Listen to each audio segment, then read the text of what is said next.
د پکتیکا په تروی او وړممۍ ولسوالیو کې د څه کم 55 میلیونه افغانیو په ارزښت د 11 غنیزو پروژو چارې پیل شوې.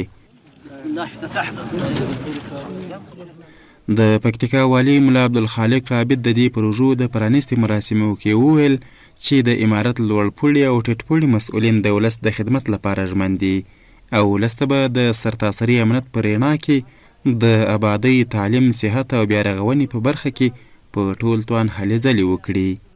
موږ ان شاء الله العزیز د امارت د لوړو مشرانو څخه بیا تر د ادنا موږ انډوالانو پورې موږ د دغه ولس د خدمت لپاره وعده کړې ده چې ان شاء الله چې څونه مو وس وي او څونه مو توان وي موږ به د دې ولسونو خدمت کوو، د ولسونو دپاره به کار کوو، د تعلیم زمینه به ورته برابروو، د اوبو زمینه به ورته برابروو، د زندګۍ سهولتونه به ورته برابروو.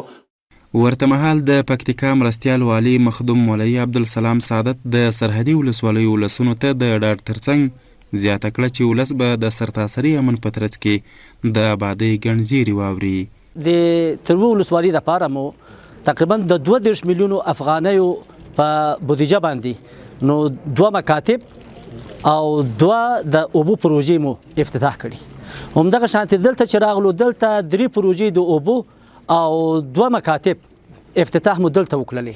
نو تقریبا د آبرساني پروژې دلته په وړممۍ کې نو یوه پروژه په دوچینه، بل په ممۍ او بل په وړ کې او مکاتب هر مکتب باندې 8 میلیونه افغاني خرچه راځي.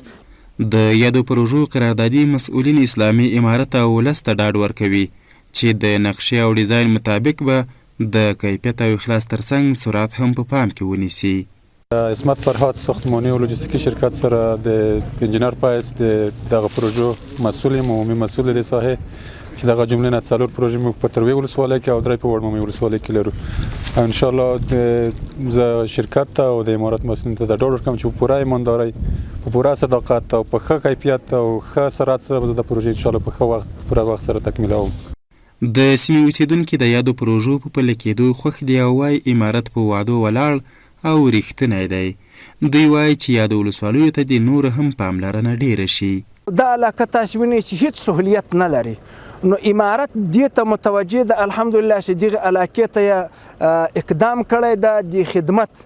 نو دا علاقه ډیره بیخي چې ما څومره معلومات کړي دي دومره خوشحاله دي چې یقین وکړه خلکو ول چې موږ ته له ډېرې خوشحالۍ څخه زړه راځي او د بیا دپاره هم الحمدلله امارت د ټولو شیانو پاکې ژمنې کړي دي. امارت موږ په دې شیانو کې صادق ولید چې امارت چې کومې وعدې وکړې له ولس سره په هغو ټولو کې صادق شوی د ان له ادنا هغې څخه بیا تر امیر المؤمنین پورې ټولو څخه. غوښتنې مې دا چې روډ مو نشته، نه په ولسوالۍ څخه 2 کیلومتره کې موږ روډ نشته.